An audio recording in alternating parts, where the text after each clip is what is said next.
Okay, so let's say we start out with this problem. We're still dealing with simple interest. So we're going to use the simple interest equation. Let's say I don't know what the interest would be if I still had $500, 3% interest rate for not 1 year, but 4 years. So I want to know the interest on that. And then what would I make, or what would I have in my bank account at the end, grand total. So what I'm going to do is I'm going to try and go through a process. Let's say for the first year, this would be the calculation for the first year. I would use my interest equation. I equals PRT. And I'm going to say, what is my interest if I take the 500 times the 3% for 1 year? And we calculated in the first video that this was going to be $15. But now I would have to do the process all over again with my brand new total, which my total would be, my A value would be the 500 plus the $15, and that would be a grand total of $515, which my balance after year 1 would be my principal amount starting the second year. So year 2, I now have a brand new principal amount, and I start my calculation all over again.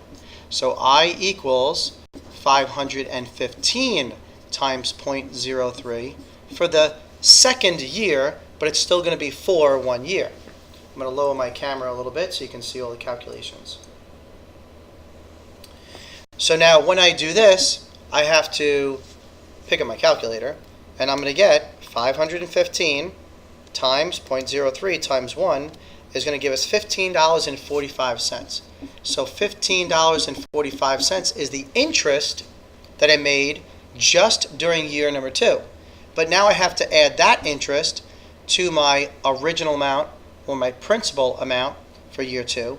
I'm going to get a brand new total during, or brand new principal during year 3. So I have to say $15.45 plus $515 gives us $530.45. So I equals our brand new principal, $530.45 times 0.03 times 1, and that's going to give us times 0.03 15.9135, but we're going to round it to 92. So $15.92, rounded to a penny, rounded to a penny, not the closest penny, but we're always going to round up with money. So from here, this $15.92 is going to be added to $530.45. So that is going to be $530.45 plus $15.92 is going to equal $546.37. So $546.37 is our new principal amount during that last and final 4th year, times 0.03 times 1.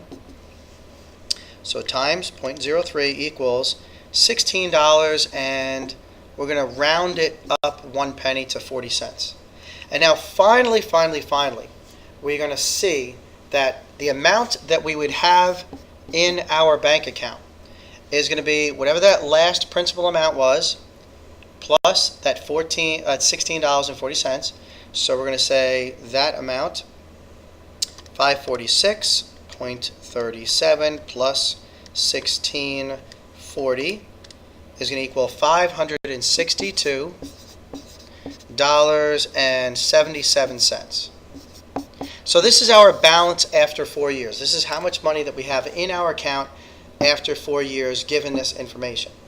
Now there is a faster way. We did this whole process using just the simple interest equation, this simple interest equation. But now what we're going to concentrate on, or at least we'll do it in this video. Now what we're going to concentrate on is, can I get this same amount using our compound interest?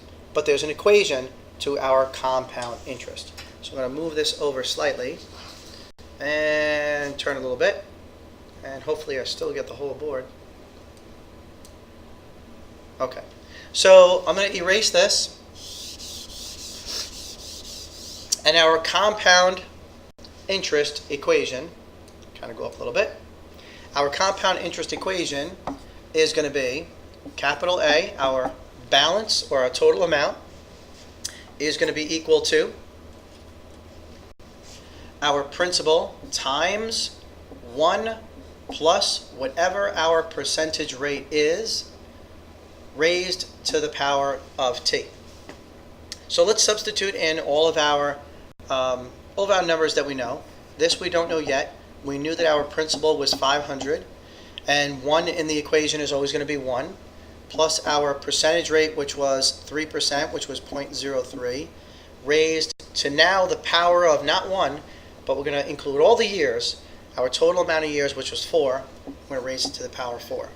Now, if you have a graphing calculator, that's great. We went over in class how to use your cell phone or possibly the internet to help with our calculations. But what we're going to do is we're actually going to simplify this just a little bit. So it's 500 times, what's 1 plus this decimal? 1.03 to the 4th power. So now I'm just going to type into my graphing calculator 500, scientific calculator, parentheses, 1.03, parentheses, and then you have to use that caret key. There's a key on the calculator that looks like that, they call it the caret key. So you press that button, and then you hit 4, and then it should give you a total that's virtually the same, $562, and it says 7544, and it's very, very close to the 77 cents that we would have. So we can say it is approximately equal to, we should have said really approximately equal to in the other one, $562 and maybe either 75 or 76 cents. However you want to round. If it's money, sometimes people just automatically round up. All right, but these two amounts, as you can see, are very, very, very close in value.